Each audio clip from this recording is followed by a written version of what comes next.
Hello friend, આજે બનાવીશ કાઠિયાવાડી વાલોડ ઢોકળીનું શાક, જેની રીત એકદમ સિમ્પલ પણ ટેસ્ટમાં એટલું સારું લાગે છે કે બધાને ભાવશે। તો શાક બનાવવા માટે 200 ગ્રામ મેં વાલોડ લીધી હતી। તેમને આ રીતે મેં સમારી લીધી છે। તમને જેવા ગમે એવા ટુકડોમાં કટ કરી લેવાનું। તો અત્યારે મેં મીડિયમ રાખ્યા છે, તમે થોડા નાના પણ કરી શકો। અંદરના બીજ પણ રાખી લેવાના, તેનાથી શાક ખૂબ સરસ લાગે છે। તો કંઈક આ રીતે મેં સમારી લીધા છે। તો હવે આમને ધોઈને આપણે કોરી કરી લેવાની છે। ત્યાર પછી આપણે વઘાર કરીશું। તો વઘાર કરવા માટે 2 મોટા ચમચા જેટલું મેં તેલ લીધું છે। એક જાડા તળિયાવાળી આપણે કડાઈ લેવાની છે। તેમાં હવે તેલ એડ કરી થોડું ગરમ થવા દેશું। આ તેલનું પ્રમાણ મેં થોડું વધારે લીધું છે, ઓછા તેલમાં પણ તમે બનાવી શકો છો। પણ અમુક શાક એવા હોય કે એમાં તેલ વધારે હોય તો સારું લાગતું હોય છે। તેલ ગરમ થાય એટલે અડધી ચમચી જેટલી રાઈ, થોડું જીરું, સાથે જ આપણે હિંગ એડ કરીશું। ત્યારબાદ અડધી ચમચી જેટલી હળદર આપણે તેલમાં એડ કરીશું। કલર સરસ પકડે છે। ત્યાર પછી અડધી ચમચી જેટલા અજમા, 1 મોટી ચમચી જેટલું લસણ અને લાલ મરચું પાવડરને આપણે ખાંડી લીધું હતું તેમને એડ કરવાનું છે। અડધું ટમેટું આ રીતે કટ કરી મેં એડ કર્યું છે। તો આ સમયે લસણવાળી ચટણી એડ કર્યા પછી એકાદ મિનિટ આપણે સાતરી લેશું, જેથી તેમની કચાશ દૂર થશે। કાઠિયાવાડી શાક છે એટલે એમાં લસણવાળી ચટણી તો આપણે એડ કરવાની, તો જ એનો સરસ એવો ટેસ્ટ આવે છે। તો અત્યારે મેં લીલું લસણ એડ કર્યું છે, જે નાની વાટકી જેટલું એડ કર્યું છે। જો ઘરમાં હોય તો એડ કરવાનું, બાકી સ્કીપ કરી શકાય। આનો ટેસ્ટ પણ ખૂબ સરસ આવે છે। તો અડધી મિનિટ જેટલું એમને પણ આપણે સાતરી લઈશું। ત્યારબાદ વાલોડને ધોઈને નિતારીને હવે એમને એડ કરવાની છે। સરખું મિક્સ કરી દેવાનું છે। આ શાક ખૂબ જ ટેસ્ટી બને છે। આમાં ખાસ તો લસણની ફ્લેવરનો જ વધારે ટેસ્ટ આવે છે। બાકીના કોઈ મસાલા આપણે એડ નહીં કરવાના, બેઝિક મસાલા સિવાય, તો પણ સરસ એવું આ શાક બને છે। અને ખાસ તો આપણે આ કઢાઈમાં બનાવવાનું રીઝન જ એ છે કે આમાં વધારે ટેસ્ટ લાગે છે।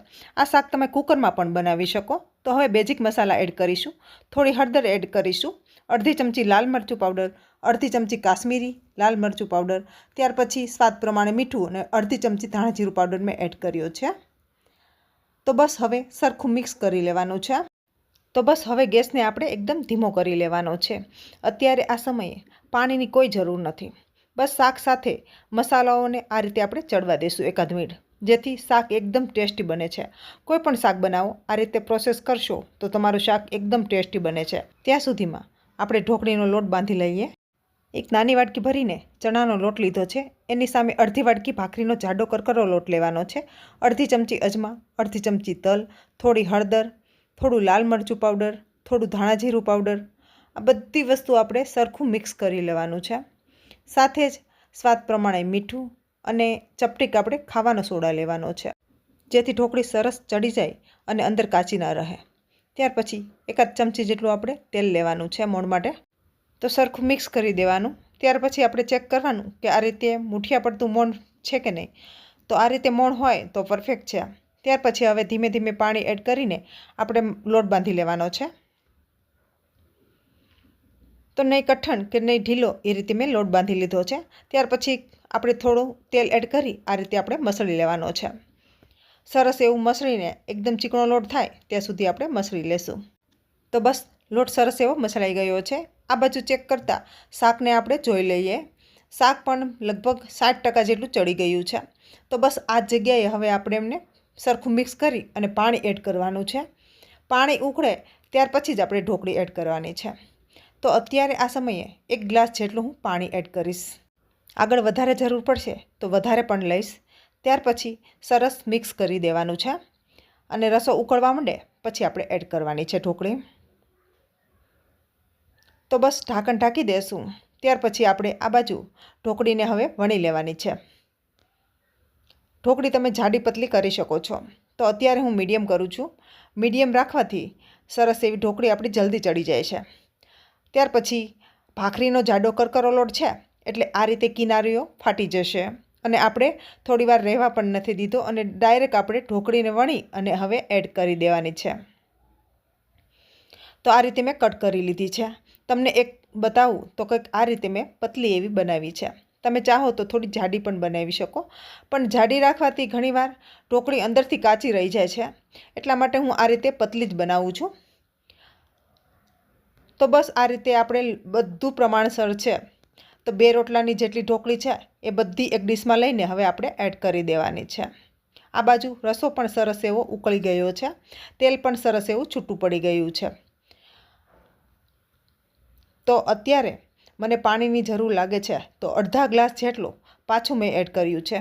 તેમને પણ આપણે થોડીવાર ઉકળવા દઈશું. આમાં તમે પાણી તમારા રસા પ્રમાણે તમે ઉમેરી શકો છો. ઘણાને રસાવાળું શાક પસંદ હોય, ઘણાને કોરું શાક પસંદ હોય, તો એ પ્રમાણે તમે પાણી એડ કરી શકો છો. આ રીતે એકસાથે એડ કરવાથી પણ આ રીતે ઢોકળીઓ અંદર જતાં છૂટી પડી જાય છે. તો બસ મીડિયમ ગેસે હવે આમને ઢાંકણ ઢાંકી ચડવા દેશું. તો લગભગ 5 મિનિટ જેટલો સમય થયો હશે અને હવે ચડી ગયું છે આ શાક. વચ્ચે 1-2 વખત મેં હલાવી લીધું હતું અને ચેક કરીને જોઈ લેવાનું કે ઢોકળી કાચી તો નથી ને. જો કાચી લાગતી હોય તો 1 મિનિટ ઢાંકીને થવા દેવાનું. ત્યાર પછી તમે જુઓ રસો પણ એકદમ ઘટ થયો છે. જો તમને ઓછો રસો પસંદ હોય તો હજી થોડીવાર ચડવા દેવાનું. તો આપણું શાક બનીને તૈયાર છે. તો જોતાં જ ખાવાનું મન થાય એવું આ શાક બને છે. ખાસ તો આ શિયાળામાં બાજરાના રોટલા સાથે રોટલી, ભાખરી બધા સાથે ખાઈ શકો છો. એટલું જ ટેસ્ટી લાગે છે. તો છે ને એકદમ આસાન રીત. તો તમે પણ આ રીતે બનાવો અને મને કમેન્ટ સેક્શનમાં બતાવો કે તમને આજની રેસીપી કેવી લાગી. રેસીપી સારી લાગી હોય તો વિડીયોને લાઇક, શેર અને સબસ્ક્રાઈબ કરી દો, જેથી દરેક વિડીયોની નોટિફિકેશન તમને મળતી રહેશે. Thank you so much for your watching.